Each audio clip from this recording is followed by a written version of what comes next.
Salut à tous, c'est Bourichon, on se retrouve pour l'analyse des barrages et de l'access match du top 14. Mais avant que la vidéo commence, je vous rappelle de ne pas hésiter à vous abonner à ma chaîne YouTube, c'est un petit geste qui m'aide beaucoup. Mais bref, passons au premier barrage de ce week-end avec la section paloise qui recevait le Racing 92. Que c'est cruel pour la section paloise pour son premier match de phase finale en top 14. Mais en même temps, quel coup du Racing qui n'a rien volé sur ce match. Déjà, ils ont cueilli à froid d'entrée les Palois avec cet essai de Carbonneau au bout de 2 minutes de jeu. Ensuite, on a une section qui réagit, qui met plus la main sur le ballon, mais qui manque plusieurs coups tout faits. Je pense évidemment à cette action 2 contre 1 avec Broboiry et Atisobé.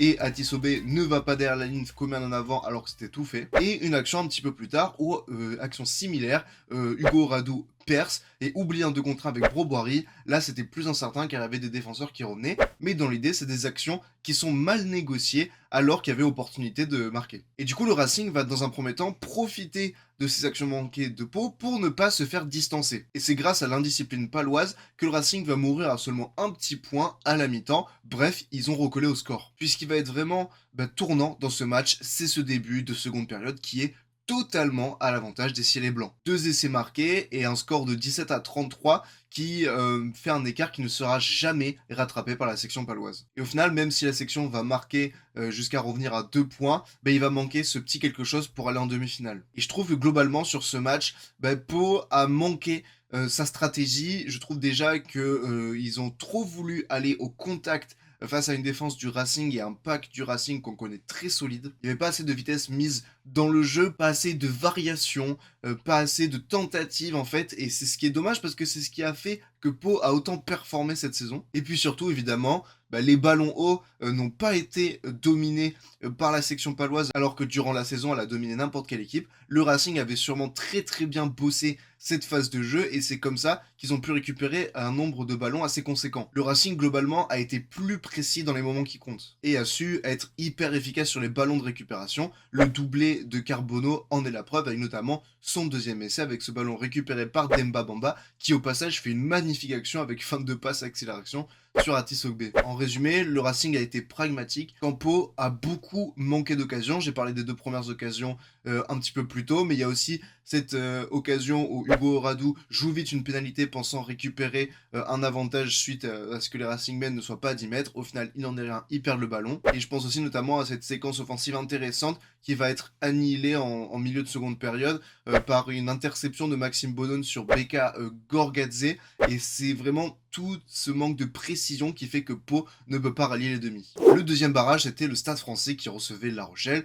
Et là, il n'y avait pas grand chose à dire. La Rochelle était crevée et la différence de fraîcheur s'est fait sentir. Déjà, d'entrée, dans les 10 premières minutes, il y a quasiment 100% de possession pour le Stade Français qui va marquer d'ailleurs avec Romain Briat. Globalement, sur ce match, tous les contacts ont été dominés par Paris. Il y a eu 39 défenseurs battus à 26, 11 franchissements à 4, 424 mètres parcourus à 299. Ça fait quand même une grosse différence, mais de toute façon, quand on voit le score, elle s'explique. Le tout en ayant 57% des ballons, et tout ça leur permettait d'occuper plus facilement le terrain au Stade Français, avec notamment 66% d'occupation sur ce match, donc 34% pour La Rochelle, c'est-à-dire qu'ils jouaient plus de 2 tiers des ballons dans le camp rochelais, et c'est pas pour rien que ils ont marqué autant d'essais. Même sur tout leurs ballons, il y a 52% des ballons qui sont joués entre les 50 et les 22 rochelais, auxquels on ajoute 22% des ballons parisiens entre les 22 et la ligne d'en plus de rochelaise. En tout, ça fait plus de 74% des ballons parisiens dans l'ensemble qui sont joués dans le camp rochelais.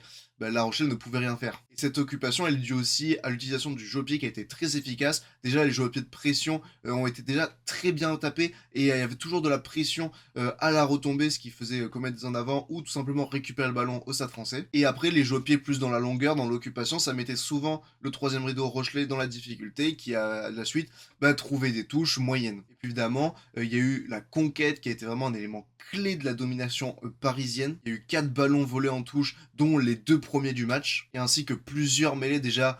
Les propres mêlées parisiennes ont été ultra dominées et surtout quelques mêlées récupérées. En tout, ça fait seulement 67% de touches et de mêlées gagnées pour La Rochelle. Ça prouve qu'ils se sont fait bien dominer par le pack parisien qui file en demi. Et enfin, l'access match, c'était Provence Rugby qui recevait Perpignan. C'est l'USAP qui gagne pour la 4e année consécutive. Mais dans les 30 premières minutes, c'est Provence qui est plus incisif, dans un match plutôt cadenassé d'ailleurs, les premiers éclairs, ils vont venir de la part de Provence qui marque les 2 premiers essais du match. Mais toute cette énergie dépensée en début de match a eu un impact sur la suite. Déjà, on a une fin de première mi-temps où Provence commence à fatiguer, Perpignan en profite en jouant vite des pénalités et en marquant 2 essais. On a d'ailleurs une défense de Provence qui est ultra attentiste, notamment sur l'essai de Forner. Et puis en deuxième mi-temps, Perpignan a monté son niveau d'un cran et après ils étaient injouables pour Provence. Ils ont possédé beaucoup plus, 62% sur le match et surtout 74% dans les 10 dernières minutes. Et surtout, ils sont dominants. Il y a eu 159 ballons portés à 95, 8 franchissements à 5 et 481 mètres parcourus à 259.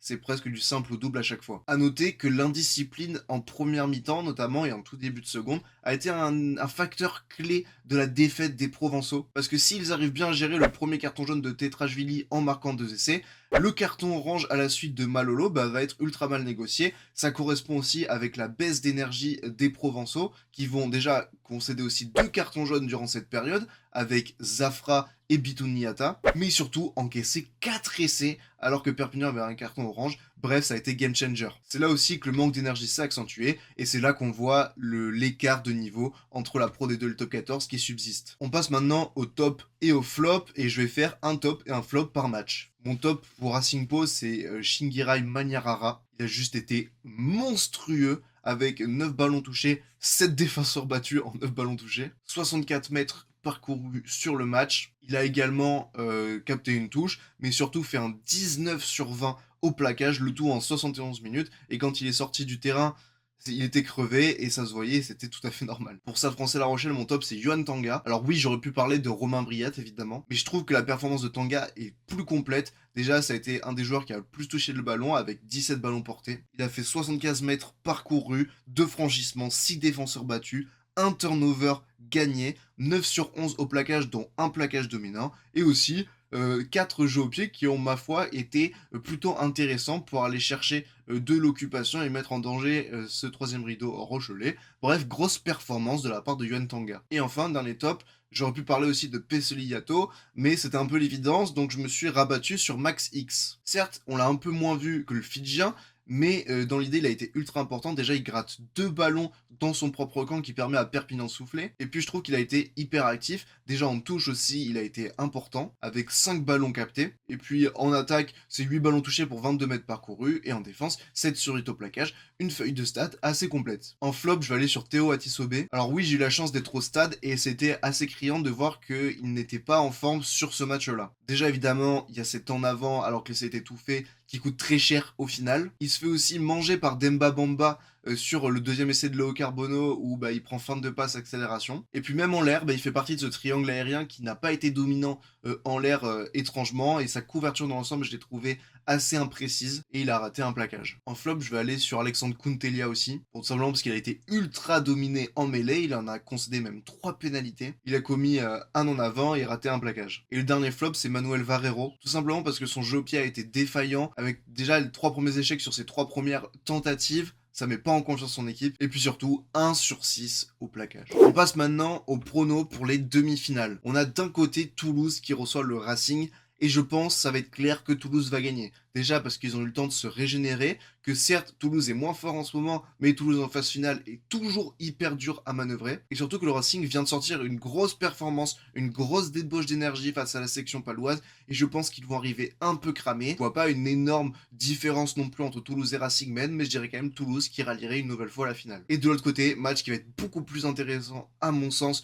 Montpellier-Stade Français, 2 équipes qui se ressemblent, même si je pense que Montpellier est légèrement au-dessus. On a vu que les Parisiens, quand ils mettent la marche en avant, c'est difficile de les stopper. Malgré tout, je vais rester sur Montpellier qui, avec cette semaine de coupure en plus, a pu se reposer et reste quand même sur une dynamique assez exceptionnelle. Quand les Parisiens ont là eu un match plutôt simple, mais malgré tout, c'est un match en plus. Et je pense vont arriver eux aussi un peu fatigués à Marseille. Donc je vois Montpellier en finale, ce qui nous donnerait une finale Toulouse-Montpellier. Enfin, bref, cette vidéo est à présent terminée. J'espère qu'elle vous aura plu. Si c'est le cas, n'hésitez pas à vous abonner, mettre un commentaire et mettre un like sous cette vidéo. Et aussi partager cette vidéo tout en mettant la cloche. C'est des petits gestes qui m'aident beaucoup. N'hésitez pas aussi à me suivre sur mes autres réseaux sociaux, Instagram, Facebook et TikTok. C'est gratuit et il y a toutes mes informations, notamment dans les stories Instagram. Enfin bref, c'était Bourrichon. Ciao ciao.